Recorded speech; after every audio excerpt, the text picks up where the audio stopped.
Поважанные земляки, с вами на сувязи город-герой Минск, Национальная библиотека Белоруссии. Вам шле привитание земля белорусская, радима вядомых именов не только у нашей батьківщине, а лишь и далеко за ее межами. Сирот их славутое имя Максима Богдановича, який народился 27 листопада 1891 года у Мінску. Ён пражыў усяго 25 гадоў. Але плёну гэтага жыцця, кароткага і яркага, як бліскавіца, суджана тое даўгалецце, якім лёс надзяляе ўсё сапраўды таленавітае на зямлі. Максим Богданович вылучаўся глыбокай, шырокай адукацыяй, тонкім разуменнем і пачуццём паэзіі. Ён па праву заняў пачэснае месца ў нашай паэзіі як высокаталенавіты паэт і майстар паэтычных формы. Максим Богданович, адзін з першых у беларускай літаратуры, звярнуўся да складаных вершаваных формаў, да урбаністычных матываў. Разам з Янкам Купалам быў пачынальнікам пейзажнай інтымнай лірыкі. Апавяданні Максима Богдановича ляжаць ля вытокаў нацыянальнай прозы, а яго крытычныя даследаванні шмат у чым прадвызначылі развіццё літаратурнай крытыкі, сталі фундаментальнай асновай у вывучэнні гісторыі літаратуры.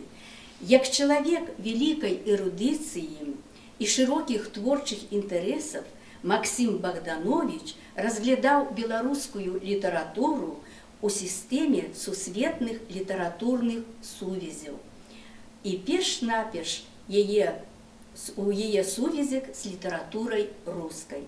Ён быў па сутнасці першым прафесійным беларускім крытыкам. Яго літаратуразнаўчыя артыкулы здзіўляюць сталасцю думкі, глыбокім пранікненнем у сутнасць паэтычных твораў. Паэзія Максима Богдановича трывала ўвайшла в духоўную скарбніцу беларускага народа. Шматлікія творы паэта пакладзены на музыку Аладавым, Багатыровым, Захлеўным, Лучанком і іншымі кампазітарамі. А вершы Зорка Венера і Слуцкія ткачыхі доўгі час былі вядомы як народныя песні. Яго вершы переведены на 20 моў свету. Друкаваліся в России, Украине, Германии, Польшы, Іспаніі, Великобритании, Франции и іншых краінаў. І сам Максим Богданович выступаў як перакладчык. Асабліва яго прываблівала творчасць французскага паэта-сімваліста Поля Верлена, 22 вершы якога ён пераклаў на беларускую мову, а таксама вершы Гейна, Шиллера, Пушкіна і іншых паэтаў. Вобраз Максима Богдановича увасоблены в жывапісных, графічных, скульптурных творах. Пра яго зняты кінафільмы, выдадзены дакументальныя і дакументальна-мастацкія кнігі, паштоўкі, значкі. Імем паэта названы вуліцы, школы, бібліятэкі, установлены мемарыяльныя дошкі, знакі у Мінску, Гомелі, Гродна, Ярославлі. У сталіцы Беларусі створаны літаратурны музей паэта.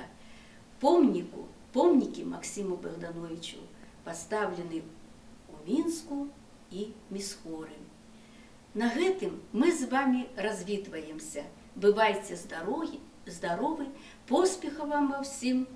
Шануйце сваю бацькаўшчыну і яе славутых сыноў.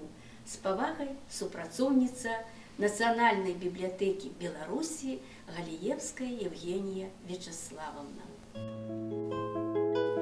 Майстар дэкаратыўна-прыкладнога мастацтва Александр Михайлович Кішчанка, натхнённы рамансам Максима Богдановича «Зорка Венера», стварыў аднайменны твор мастацтва ў тэхніке габелен, які упрыгожвае адзін з залаў Нацыянальнай бібліятэкі Беларусі.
знаходзіцца першае выданне зборніка вершаў паэта «Вянок» з аўтографам самого аўтара.